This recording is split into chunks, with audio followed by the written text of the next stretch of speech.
Okay. Are we ready now? Yeah, I think you can start. Okie dokie. So, as I said, welcome to this second of these Plumed Masterclasses. Today, we're going to look at this business of, and during the week, we're going to look at the business of how to calculate statistical errors when we do these simulations that with using Plumed, and how we should quote our results in a way that makes them reproducible so that other people can reproduce what we've done. So my name is Gareth Trebello. I'm a senior lecturer at Queen's University up in Belfast. So, and I'm one of the developers of Plumed. I'm sure we all know now that Plumed is an open source, freely available C++ library. We do various different enhanced sampling methods. Some of these are sometimes called free energy methods, and we also are able to analyze MD data with this code. We have two or three papers written about Plumed. We have a website, we have a Twitter handle, we have a nest, and the 4 developers are situated from various different parts of Europe. So you've got Max in France and Carlo and Giovanni in Italy. And yeah, so Plumed is great. So let's get on to what we're going to do in this session and what the aims are. So the objective in the exercises that you're going to try and work through this week is to calculate a free energy landscape for a particular model system. And we want to calculate the free energy surface, and we're going to do a metadynamic simulation to enhance the sampling of phase space. And then we're going to get at the end out of this the free energy surface, which, if this were a more interesting system, we could obviously put in a journal article. As well as trying to get this free energy surface, we're also going to make a plot like this, which shows us the error on the estimate that we're getting of the free energies. Okay, so we're quoting the free energy surface, and we're also giving a sense of the errors in that estimate.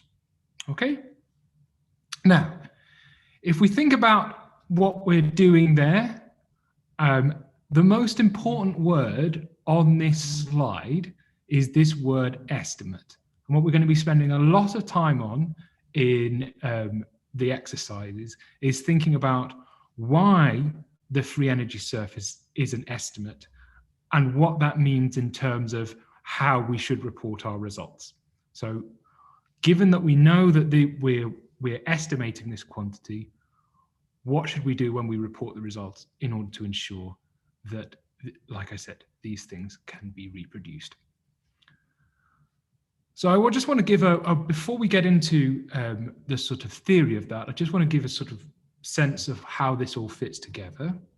So if we think about that objective of doing this metadynamic simulation in order to extract this free energy surface, what we have to do is twofold. We have to generate a trajectory, and we have to analyze the trajectory. Okay? And whenever we want to do something with a simulation method, we can basically run things without really understanding a lot of what we're doing, because we now have all these codes that we can use, like Plumed or GROMACS and so on and so forth. So we can run with a partial understanding of what's going on. And our understanding is likely always to be partial. I would say my understanding of these things is partial as much as anyone else's, and it grows with time. Okay, so there's the business of running the simulation, and then there's the business of the theory that underpins what we're actually doing that we're going to try and understand. And so the way that I've tried to structure this set of exercises that you're going to work through is we're not going to worry too much about the theory underpinning how we generate the trajectory. We're just going to do that and trust that I've set it up correctly. But we are going to worry a lot about this body of theory. But I wanted for you to have the experience of running the whole calculation, because if you don't run the whole calculation, then you know, that's what you actually do when you do the simulation. So I wanted to give you that sense of doing everything and putting it all together. But I'm not too worried about you understanding the theory of metadynamics. You can come back to that and cover that by either working through Masterclass 4 or doing that in your own time, or coming to the session. So does that make sense? Does anyone have any questions about this before we move on? Okay, no, great. So we will move on. So I also don't want to sit here and give a lecture to my computer, which I know that you're listening to. So I want to try and have some interactive components. So we'll see how that goes as we do the next slide. So we've already said that this is the aim, that we're calculating this free energy landscape. And we've said that we've got to quote this estimate on the free energy. So does anyone know why is this an estimate? Why is this not the free energy? Why is it an estimate of the free energy?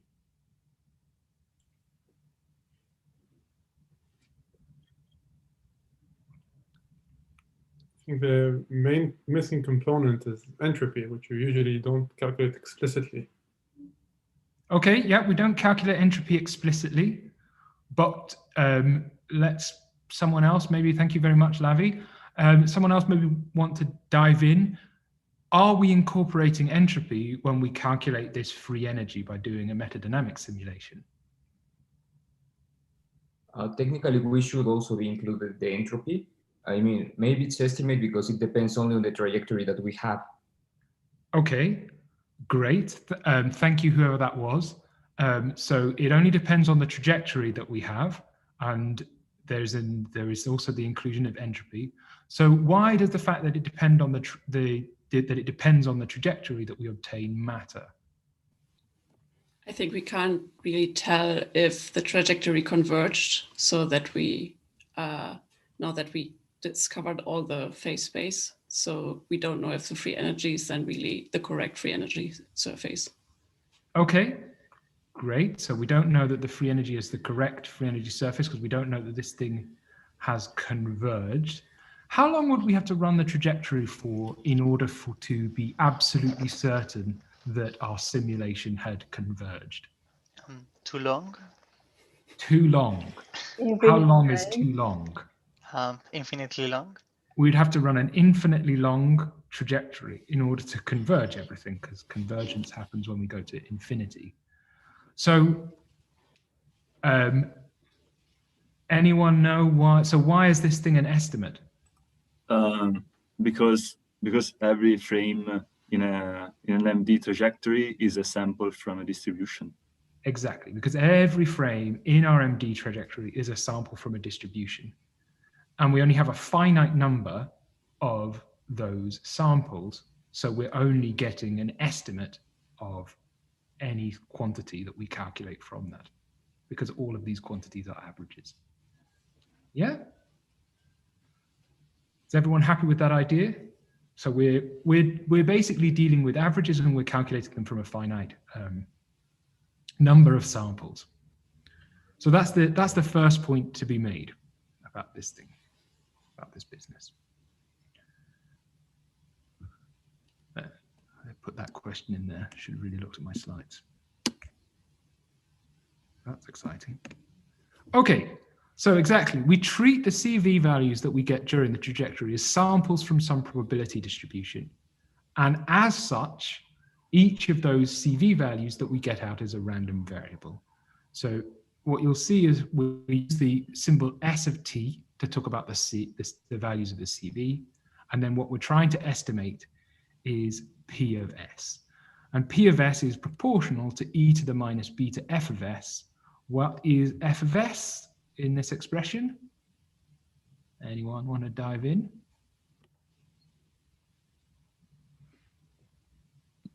Free energy. It's the free energy. And what is beta? Boltzmann factor. Boltzmann's factor. Okay, just Boltzmann's factor? It's 1/KT. It's 1 over kt, exactly. So beta is 1 over kt, where k is Boltzmann's constant, and F of S is the free energy. So we've got this relationship between this probability distribution, which we're sampling by calculating averages, and this free energy, which is the thing that we're interested in.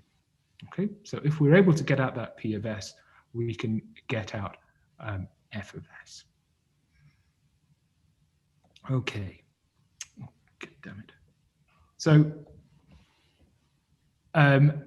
the good news is that you can find many good explanations of basic statistics online or in elementary textbooks. You've probably done this as part of your degree. You've done things like the central limit theorem, calculating averages. You know that if you add together a bunch of random variables and divide by the number of random variables you've added together, this sample mean quantity is itself a random variable, and you know what the distribution of that quantity, you know this expectation is the same as the expectation of the underlying random variables, and you know that the variance is sigma squared, the variance of the underlying random variables, divided by n, if all those random variables are independent.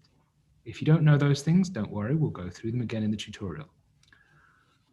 The problem from our point of view is that this sort of basic treatment of statistics that we're dealing with, that you learnt at undergraduate, and those formulas that I've just given, so don't work for metadynamics, especially the formula for the variance of the sample mean. It doesn't work for metadynamics, and it doesn't work for 2 reasons. So does anyone know what those 2 reasons are why there are problems with using that sort of basic treatment of statistics that you might learn in a sort of first-year stats course? Could it be that you assume normal distribution for many types of these measures? Yeah, so we assume normality, but normality is a pretty decent assumption to make, because we know that if we sample any random variable and calculate a mean from it, it's roughly a normal distribution. So Matt, it is an assumption that we've made, but it's not too bad a one. A time series, it's inherently correlated? Yes, exactly. So one of the problems is that if we have a time series, we have correlations in that time series. Whereas that sort of basic treatment of statistics, we don't have correlations between our random variables. So that's the first problem, is we have to basically work out how to deal with correlations. And then there's a second problem, which is to do with the nature of metadynamics. Maybe it's because you have a bias. Exactly. The second is that there is a simulation bias, which we have to account for, because we don't want the biased distribution, we want the unbiased distribution. So these are the 2 things we need to learn how to do in the course of this thing. We need to revise basic statistics, and then we need to work out how to resolve these 2 problems associated with doing this for metadynamics in particular, namely that there are correlations in our time series and there is a bias that we need to somehow account for. So that's, I think, all my slides. So, oh no, I've got here, so there they are again. So there are correlations between the values the CV takes at different times that we need to account for, and there is a bias, so we need to do this reweighting thing. Okay, so that's the purpose of the exercise. We're going to revise basic statistics, and then we're going to deal with these 2 issues that we have because of the particular set of data that we're dealing with. Namely, we've got bias data, so we're going to learn how to deal with the bias, and we've got correlated data, so we're going to learn how to deal with the correlations. So hopefully you've already seen the masterclass page on the PLUMED website. We're doing exercise 21.2, statistical errors in MD. So if you go to that page and click the statistical errors in MD, you should be able to access the exercise. You've got 1 week to complete the exercise. There's a Slack channel which you can talk with me if you're having difficulties, and I can help you out. And if you want to watch back this lecture, if you click these links here, you can watch this back anytime. Okay, I'm pointing that out because I didn't see that's where you click for the lectures. Possibly you're all smarter than I am and haven't got that problem. So these lectures are available if you want to go back to them. So with that in mind, let's go and have a look at this page and the exercise that you're going to have to perform. What? Okay. Let's get that up.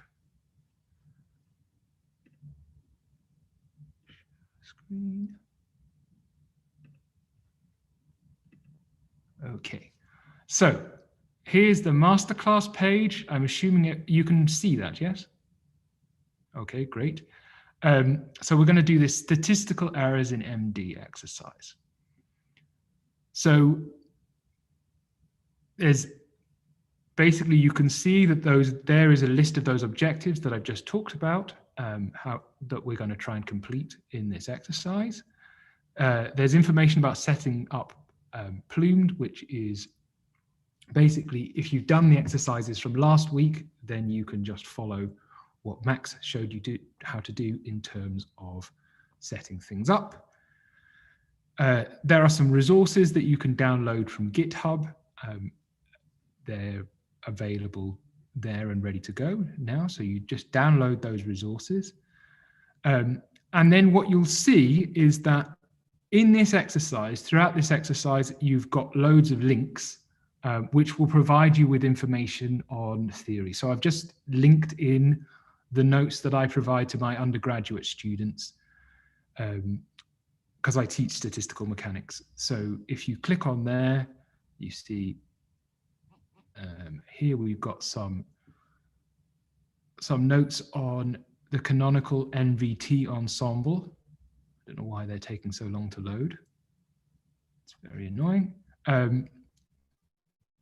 And you see there are videos in amongst the notes that you can watch that will explain things if these are things that you've forgotten. They probably go into more detail than you need. And then in here, there are also links to other bits of notes and bits and pieces. All of this, by the way, is editable, and you can, if you want, you can copy my notes and edit your own copies. If you spot mistakes, by all means, please make me aware of the mistakes I've made. I'm almost certain there are mistakes there because we all make mistakes, okay? But hopefully those resources will provide you with some background information where you need it, if you need it. So you can study this to the depth that you're interested in. So there's some background information, and let's look at the exercises one at a time. So this first exercise, what you're being asked to do, you see, is you're just calculating a sample mean, assuming that the data is unweighted and that the frames are uncorrelated. Okay, so this is simple first year stat stuff that you should be able to do. And then you see you've got an example plumed file here to have a go at that. And you're going to plot a graph. The objective is to plot a graph something like this that shows the average as a function of time. And as you would fully expect, because we're calculating random variables, this average converges to the expectation, just as we would expect here, okay? When I did this exercise practicing, I did all of it inside a Python notebook, so I'd recommend that you do this inside a Python notebook as well. I provided inside the tarball a Python notebook to get you started that will show you how you can run Plumed from within that notebook. Okay, so have a look for that. Then we've got an exercise about calculating the free energy. Again, you've got a Plumed input file that you have to fill in blanks. So you just copy and paste this Plumed input file, and then you fill in the blanks there. Notice again, just as Max said, that you have, if you click these, it takes you to the associated manual page in the Plumed manual. So there's loads of information you can read and find out how to fill those things in. Max also showed you that there's tooltips above the keywords that provide you short explanations of what the keywords are. I don't think he managed to show you that if you click this data thing here, it shows you how that is used, how that argument is used within the input file. Okay, so you just fill that in, and then you go away and you're going to calculate the free energy for this particular system. And you see, again, I've given you an example of what it should look like when you do it for that data. It should look something like this. And again, just made that with matplotlib. So we sort of carry on, then there's a section where you calculate the variance. You can do this with Plumed if you want. If you decide that you just want to do these first few exercises with matplotlib and Python, that's also fine. But Plumed, if you're here to learn Plumed, so you might as well try and do it with Plumed also.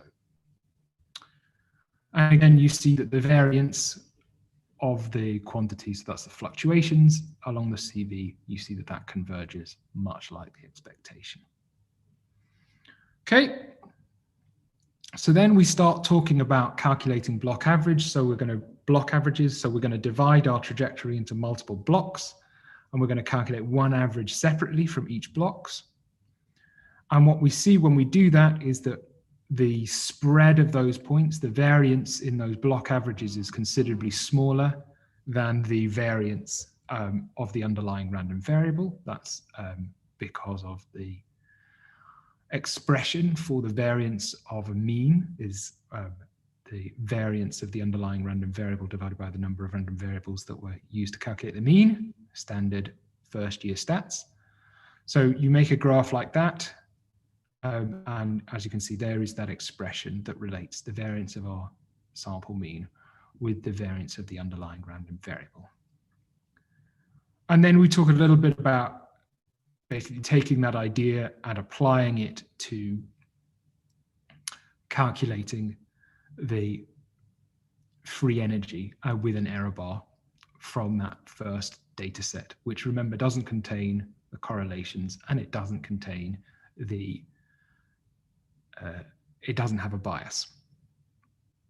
So again, you've got a Plumed input file to fill in, and here I've given you a Python script that will then take the output from Plumed and merge it all together. Okay, so this and later on in the exercise, you'll be called upon to modify that Python script to do more complicated free energy. Okay. And so what you can see is that the end result is that you get a free energy landscape like this. And notice now that this blue region that is colored, the width of that blue region is the size of the error in the estimate of the free energy. It's not that we've just drawn the free energy with a blue line anymore. We're now, the width of the line has a meaning. Okay, and again, all the theory is explained as you work through here. We then have a little bit of information about an alternative way of calculating the errors, and again, a Python script to show you how this method of bootstrapping, we can use that to calculate the errors. That's here because I think in subsequent weeks, you will use this more to look at other types of calculation. So I thought I would give you a brief introduction to that here whilst we were going through this averages stuff. Okay. Then we get into the first of those two issues that we said we were going to try and address in the simulation that we have with our metadynamics data, namely that the first of these issues is that the data is correlated. So here we're going to analyze some correlated data, and it basically, the solution when we're analyzing correlated data is that we use this block averaging technique. Because even if the time series is correlated, the block averages are not correlated. So you have a little exercise there to do, and the objective is to try and make a graph like this. And so here what you've done is I've calculated block averages. This is the average from the block average, and you can see that doesn't really depend a great deal on the size of the blocks, which shouldn't surprise us because we're basically calculating the same quantity. So any differences that we get are due to numerical errors inside the computer. But what you can see is that when our blocks are small, our error bars are underestimated. but then these grow and they settle to a constant value when the errors get big. So as I said, the blocks, by doing this block averaging, the block averages are not correlated, even if the underlying data is correlated. So that deals with our first problem. So the first problem of how to deal with the correlation is do block averaging. Okay, so then exercise 8 gets you into the second problem that we had with the metadynamics, which is that we've got this weighted data. So this introduces you to the theory of how to deal with how to reweight for the bias. Again, there will be more detail on this when you, some of the theory of this when you do these biased simulations in weeks, in masterclasses 3 and 4. But we can start looking at this now. And essentially the key thing is that instead of calculating a straight average, as in we add together the bunch of random variables and divide by n, we calculate a weighted average like this one here. And so this explains the theory of that. So we've got our weighted average there. It talks about how you can calculate the variance when you've got a weighted average. But here are the key expressions. Now, the expectation of the weighted average is equal to the expectation of the underlying random variables, but the key thing is that the variance of the weighted average is calculated using this expression here. So this replaces our old friend, the variance of the underlying random variables divided by n. With these weighted averages, instead of using that formula, we have to use this formula, okay? And so what you see is you've got a script where you try and apply that to this data set. You then look at how the mean and variance changes with sample size by using those equations that are in here. And then you try and calculate this free energy. And to calculate this free energy, you've got to adapt the Python script that is up here that merged the free energy, that's the one, that merged the various different free energy surfaces that you get out of PLUMED. So you've got to adapt that so that instead of calculating weighted averages and errors from weighted average, sorry, unweighted averages and errors from unweighted averages, you now calculate weighted averages using this formula and the errors on those weighted averages using this expression for the variance, okay? And that's the hardest bit of the exercise. If you get that bit, then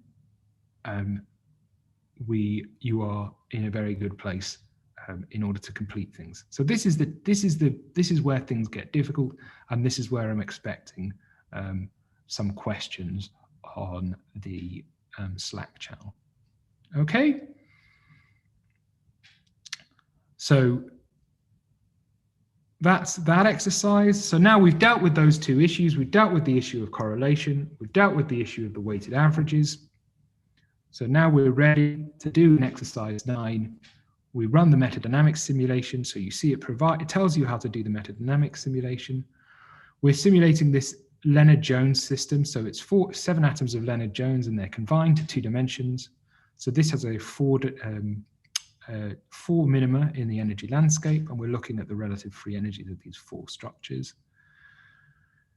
It explains what CVs we're using and how we're doing the biasing in here.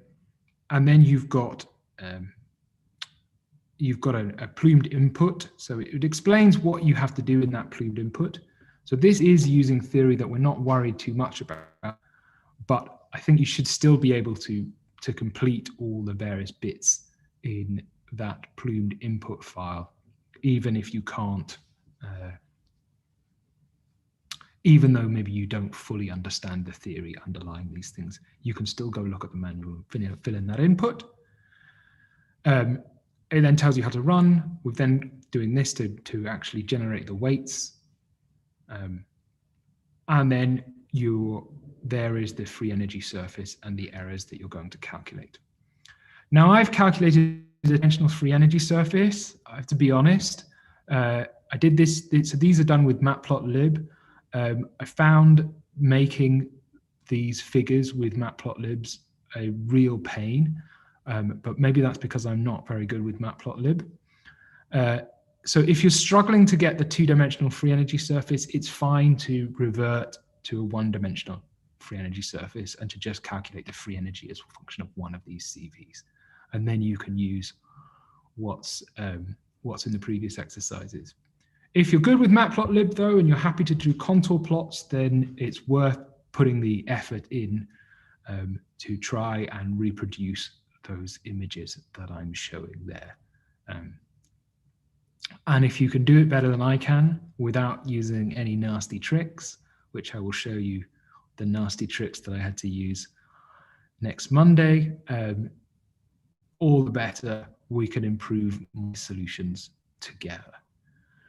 If we look at this free energy landscape and we look at those structures here, so this is the global minimum. These two are basically we're going to treat as the same, and then we've got this one over here, which is this one we'll call the global minimum. These two we'll call the intermediate ones, and this one we'll call the stripe. So the global minimum is this configuration here.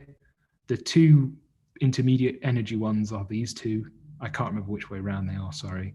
And then this is where the stripe is. So we see all those four structures in this free energy. And if we do little bits of integration, we could, in theory, extract the free energy of those four minima in that landscape.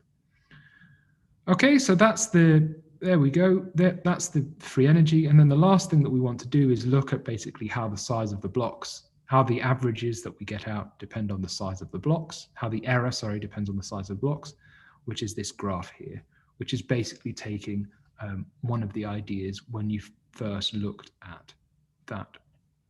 It was in exercise, this exercise, what's that? Exercise 7, when we were learning how to deal with correlation. Okay, so that's basically a summary of what we're doing. So we've got the first 6 exercises, which are basically revision of basic statistics on basically sample means and so on. Exercise 7, where we learn basically how we deal with the first problem of dealing with this biased simulation data, which is the issue of how to deal with the correlations that there are in our time series. Exercise 8, where we then learn how to deal with the weights and how to deal with the bias and how to use weighted averages to account for the fact that we've got this bias, and that's not what we're interested in. What we're interested in is the unbiased distribution. And then the final exercise, exercise 9, where we bring all that together and use it to extract the free energy surface for this particular Leonard-Jones system. So I think that's enough of me talking. If anyone has any questions, have asked them now. I've kind of gone through things very fast, but like I said, there's loads of, I think it's better, you know, I'm a great believer in that we learn by doing and not by sitting, listening to other people. Certainly how I learn. I even learned by writing this thing, by writing this exercise. So I've tried to provide information in context. If you've got questions, stick them in the Slack channel and I will try to answer them. But the more, if you will get something maybe by listening to me give this talk, probably not a lot by listening to what I've just said, but you will get out much more, hopefully, if you actually try and go through this exercise and have a crack at it before next Monday. So yeah, dive in. Does anyone have any questions? No?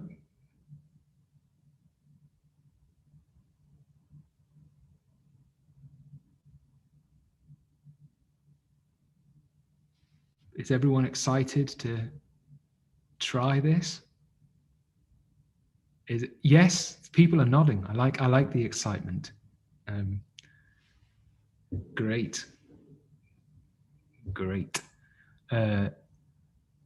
Have people done this? Have people done this issue of? I mean, has anyone sort of done this stuff before of the reweighting and the errors on free energy landscapes and so on? No. Okay, so this is new stuff that you're looking at. Good. Well, I hope that it is useful and that you enjoy it. I would start early. I mean, maybe try and have a go tomorrow morning, or maybe even this evening, or this afternoon, depending on where you are in the world. I'm just kind of rambling now, so let's stop sharing the screen. And this nonsense is going. My ramblings are going to be on YouTube for all time. That's not good, is it? Okay then. Great. Well, I think I'm done. Yeah. No one is putting me out of my misery.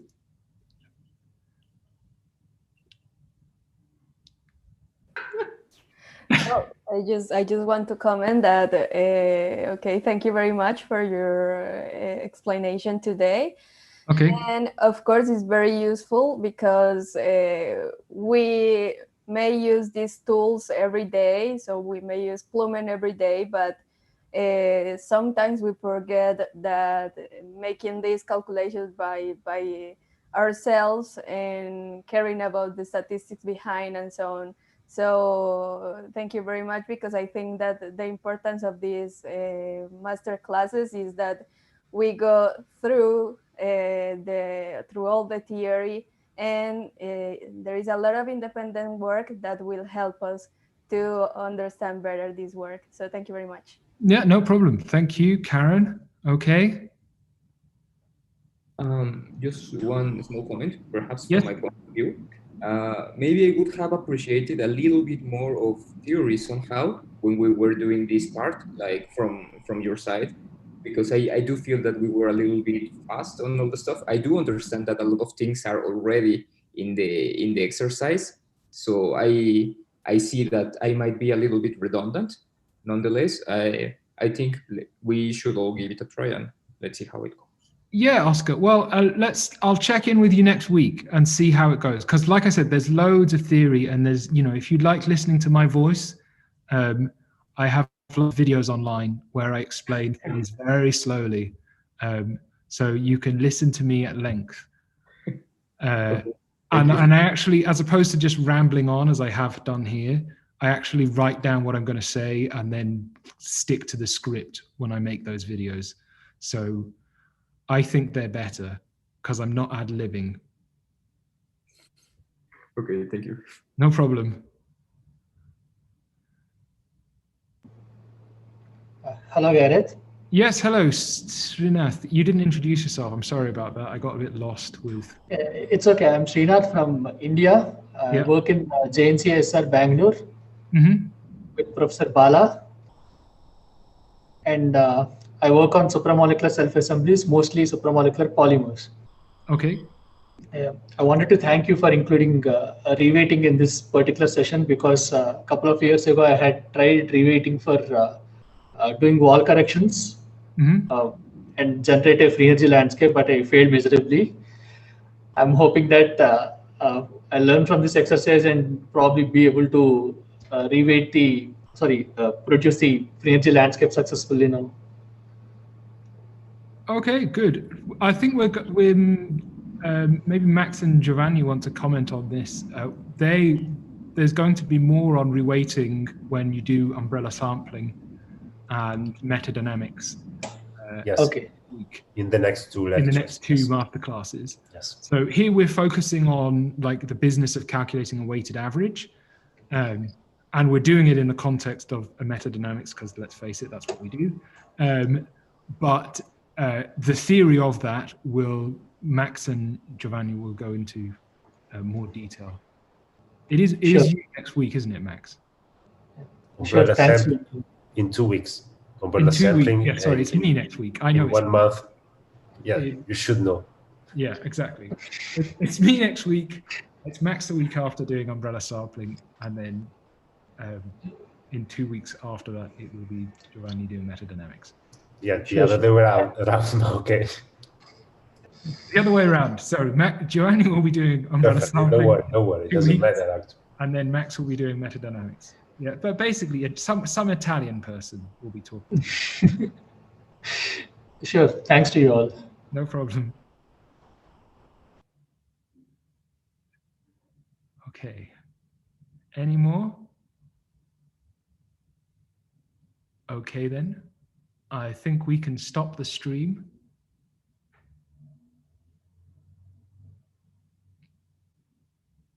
I'm not sure we can do that without Giovanni. with the baby, his baby. So we can just leave the call, I think. Okay. See what it happens. Yeah. So basically, unless anyone, if you want to stay behind for a minute and raise something, then please do. Otherwise, if it's private, then put it in the Slack, because otherwise you're broadcasting it to YouTube. But yeah, have a fun week, and I will see you this time in a week, where you will all have done the assignment, I hope. So thank you very much. Thank you so much. See you next week. No problem. Bye. Thanks. Thank you. Thank you. See you next week. Thank you. No problem. Bye-bye. Thank you. Thank you. Giovanni is not there anymore. Hopefully, we just leave the call and it's done the streaming. Hopefully. Okay. Ciao, Gare. Ciao, Max. Have a good trip home. Thanks. And I finished in time.